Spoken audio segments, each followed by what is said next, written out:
Okay, I think we're good. Yep. This is Robin. This is Matthew.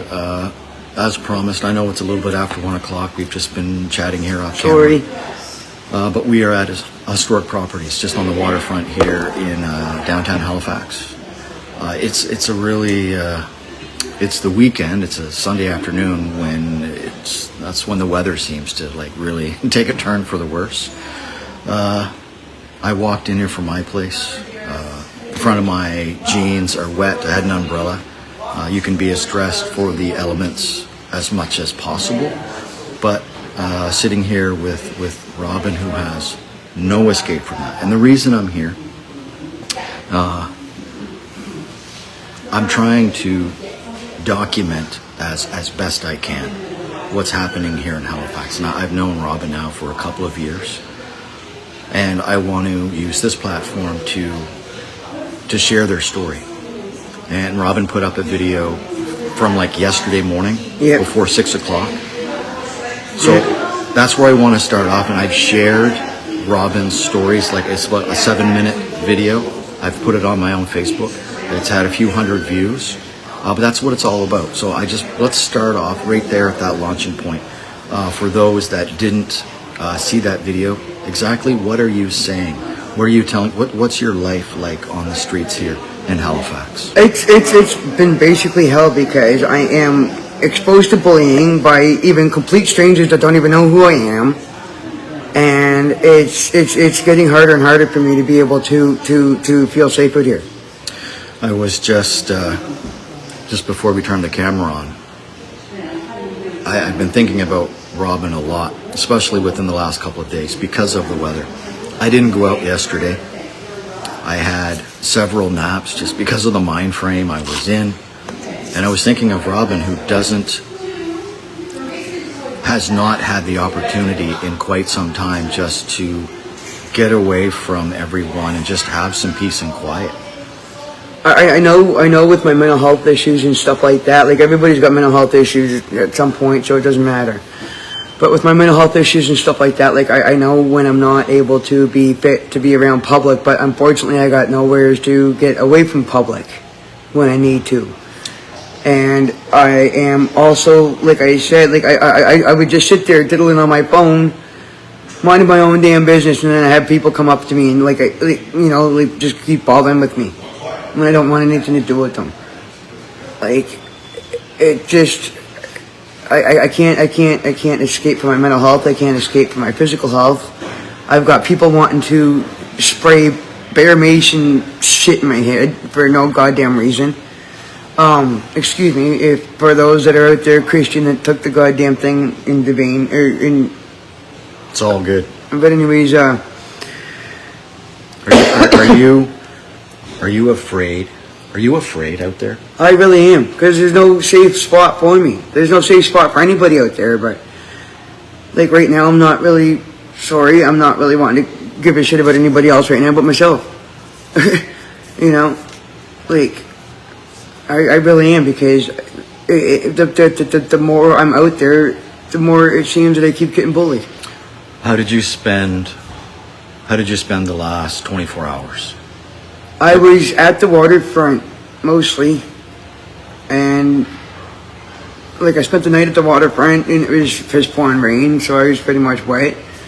I was wet all day today too. I'm surprised I'm not coming down with pneumonia or something. Yeah, and I should mention that I do have the opportunity, because the encampments are so close together here in the HRM. And the one thing I will say, even though it's summertime, when you walk by encampments, there's a really good chance you're going to hear someone coughing, and you just know they're not well. Yeah. You know they're not well, and you know that the chances of them getting well are not good because of the circumstances they're in. So, like, seriously, I'm afraid that either somebody's going to take my life out here, or I'm going to get so damn sick and tired of not having any peace. I'm probably going to end up taking my own life because of it. You know what I mean? Because I just want to be getting away from people. Period. It doesn't matter, good, bad, otherwise, right now. So, and I can't. And it's just bleh. Drives me crazy. So if you're sitting around a table with someone, what's the scenario that best suits Robin? Not what the system can provide you. What would you ask for? This is what I need to get where I need to be 6 months, 12 months, 18 months down the road.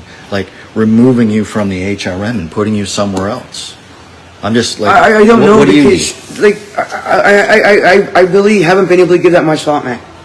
Because my like I've just always been distracted. That's what I'm saying. Like I need to be right now.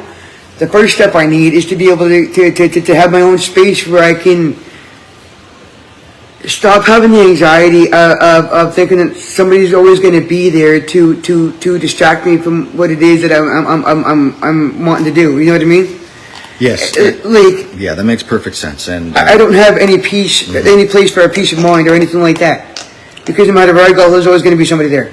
Well, I think it's, looking back at what I just said, I think it's unfair for me to have said what I just said about, how can you think about 6 months, 12 months down the road when you're literally thinking about not being assaulted and like where your next meal is going to come like, from? 5 minutes down the road, exactly. Yeah. Okay.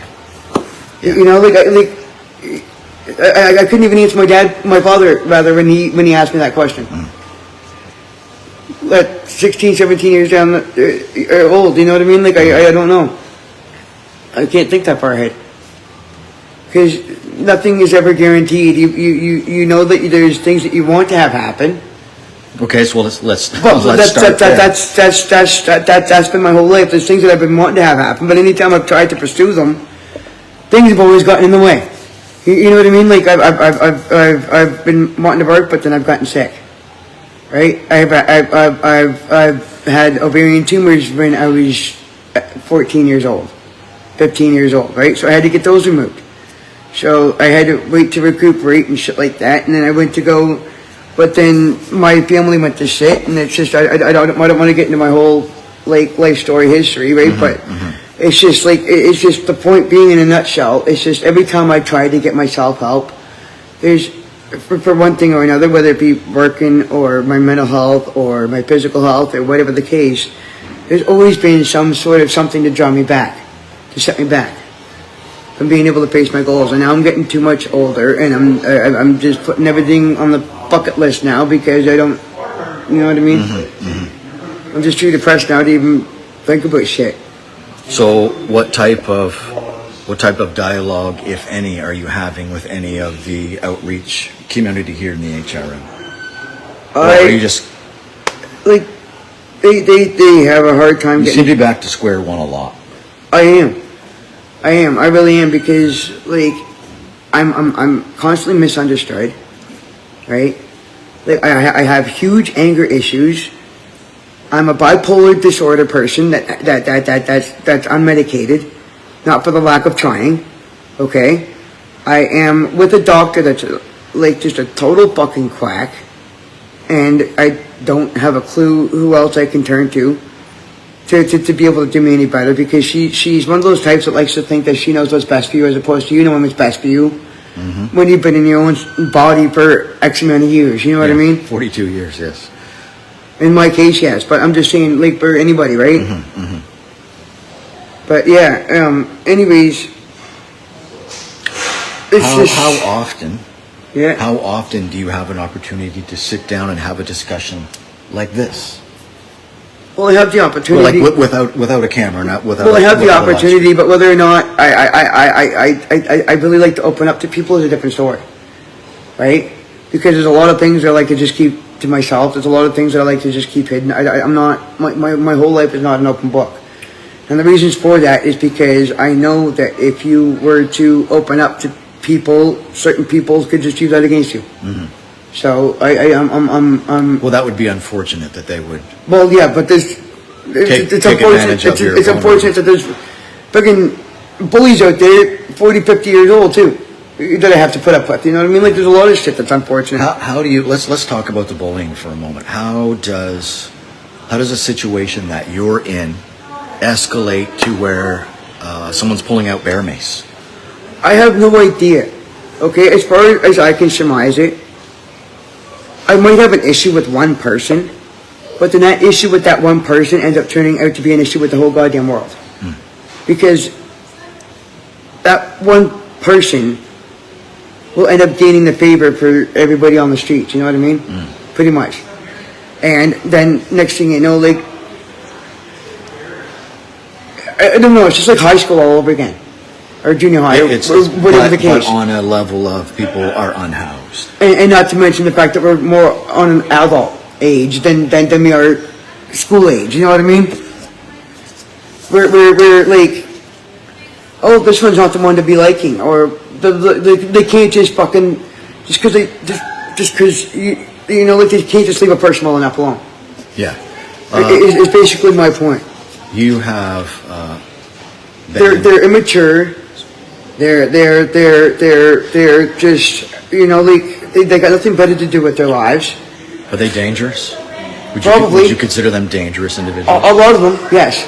Not necessarily all of them, but a lot of them, yes. For sure. The one that marries me, yes. I know exactly who she is too. She. This is the reason why. Part of the reason why I don't like cops either, because I can't stand them falsely accusing me for shit without getting full fucking stories. Just because I'm louder and prouder, and they think I'm the world's problem. You know what I mean? That's why a lot of the times I have the social anxiety and shit, right? Like, I don't like to talk to people. Is my thing. I can't stand talking to people. I don't like to open up to people because it's just not who I am. You would rather, and you've said this many times, you would rather people just leave you alone. Yeah, pretty much. And they just won't. And like, they know that they can get a rise out of me now when they don't. So they get their jollies off and just fucking poking the damn air, you know. And they can't seem to get away from it. What's a typical day look like for Robin? Pretty much right now, just to friggin' hopefully rot in my room somewhere and just die. Right? Like, I always have to go out of my way to try to get away from people. That's my day. We've talked about this before. Anywhere along the line where just leaving Nova Scotia, leaving the Maritimes and going somewhere else? Would that be an option for you? The thing is, yes, but at the same time too, when I'm so settled here, I've been thinking, like, it's a little bit nerve-wracking for me to think about going into a new spot, unknown to anything. Like, I wouldn't know. Ontario would be a new spot for you? Well, do you know anyone there? It would be an unfamiliar territory for me, put it that way. And yes, I do have family on my father's side over there, but like, my family, both ends, have pretty much disowned me anyways. You know what I mean? And so I would pretty much be alone, as it were, regardless of whether or not I've had one person over there or 1,000. And I'm glad that you mentioned that point. And just another reason why people find themselves sometimes without a home is sometimes the family collapses. I know someone right now that they may watch this show later on. They're in the United States, and they've lost both their parents. They're looking at being unhoused, and their family has turned their back on them. So, multiple reasons why people find themselves unhoused, and sometimes family breakdown is one of those reasons. And one of the reasons for me too is that I have a mother that disowned me for me considering myself non-binary, right? She's called me the devil's child. Like, she's just put me through fucking hell. Like, she's the reason why I ended up losing my 3 kids, okay? Because once you lose the first one, you end up losing them all through, like, child services and shit. It doesn't matter if you've done anything or not, right? Like, if I've done something, I have no fucking problems owning up to it. But chances are, if I've done something, then there's probably a reason why I did it. And if you don't necessarily agree with that reasoning, then I don't care, right? Like, to me, I had a reason for it, and that's so I did it. I'm not gonna just do something without a reason, right? But yeah, like, my mother wasn't even supposed to be in the hospital with me that day when I had my firstborn, but she was, and like, she just caused me anxiety to go sky high through the roof, right? If she wasn't there, then I'd still have my daughter. I know I would. Are you, And things would be a hell of a lot different off for me. where's your anxiety right now? Right now, it's fully at like a fucking negative 25. You can see my leg is bouncing. You can't see it on camera, folks, but yeah. Like, I can't deal with shit anymore, man. Like my mother, like you have people like that. Like there's people out there too. Like I envy those people that are still out there, adult people, who's saying that their mothers and stuff are still willing to help them. You know, my mother, she's like the first time I became homeless. She is supposed to be a Christian woman. This is why I don't believe in fucking Christianity and shit in a sense, because like my mother's spewing about being a Christian woman, and all through my life growing up spewing unconditional love this, unconditional love that, and here she's disowning me when suddenly I'm non-binary, right? And then I tell her that I'm on the street, she wouldn't even give me $20 for a fucking meal. You know? So yeah, there's just like I don't have faith in humanity anymore. No offense, people, but it's just from my own experiences, it's just been hard pressed. What do you have for, we're sitting here at Historic Properties. You got a bag with you. Like, what kind of belongings do you have? I just got some meager shit right now. I don't even have a change of clothes at the moment, and my stuff is already completely wet. No tent? No tent. No. Because people want to keep stealing it and fucking slashing it and every goddamn thing else, and people are tired of replacing them on me.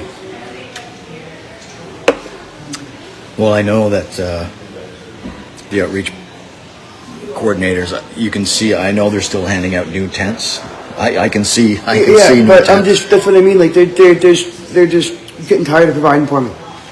They'd be like, Robin, well, this is like your fourth tent in, like X amount of time or whatever. Like X amount of number tent and X amount. You get what I'm saying? Yeah. Well, I've seen firsthand. And the tents that are up there by the stairs, because of the rain, everything there is like yeah. Encampments always look 1,000 times worse after the rain. Mm-hmm. And my fear is, even though there's people down there, I've spoken with them, that some contractor's going to come along here within the next time it's sunny, and all that stuff's going to be cleaned up. Yeah. So. And I'm sick and goddamn tired too, though, with the tent, though, of people being able to come in and steal my shit and do whatever they want with it, right? Well. So it's like I got to carry my stuff with me anyway. So what's the difference? The only difference is like I'm not carrying the weight of a tent on top of it. You're a nomad. You're a literal nomad. Pretty much. In 2025. Pretty much. Roaming the streets of Halifax looking for a place to rest. Hermit crab, if you will. Hermit crab. We always give people the opportunity to leave comments. Robin can look back at this. I very rarely look at the comments when the show is live. I know it's been a long 5 months since I've last been on here, and I'm sorry. Yeah. No, you don't have to apologize. You're in the upside down world. But we'll put Robin's email up in the comments. And if you would like to help Robin, please do so. Please do so. I'm getting ready to get on the ferry, and I'm going to go to the Green Road encampment in Dartmouth, one of the designated encampments. The Geary Street one has been closed, so there's only 4 designated encampments left. Yay, we're down to 4. From what I understand, there is an 81-year-old living in a tent at that encampment. So I'm going to go have a conversation with that particular individual. And it will probably be just as disturbing, if not more disturbing, than the conversation I just had with Robin, because we're better than this, yeah? I would like to hope so. Yeah. Any, I can't. I appreciate everybody for listening. I appreciate everybody for helping out where and whenever possible they can. I don't know. I'm just tired. I'm sorry. I've been up for the last 3 days. At least. No fucking sleep. None. And I can't think right now. Yeah, well, I'm glad that you were able to make this 1 o'clock appointment. Thanks, Robin. Me too. Thank you.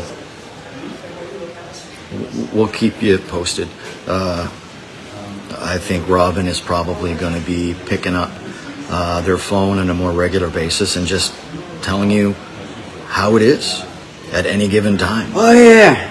I do plan on starting a multimedia channel my own self. I haven't really figured out the name of it yet, but I am going to be touching upon like a lot of various topics, like political, personal, and public. So I hope to be able to. I'll be subscribing. That. I'll be your first subscriber. Cool. All right, awesome. Okay, so be looking for that. From Historic Properties, my name is Matthew, this is Robin, and you are currently caught up in the moment.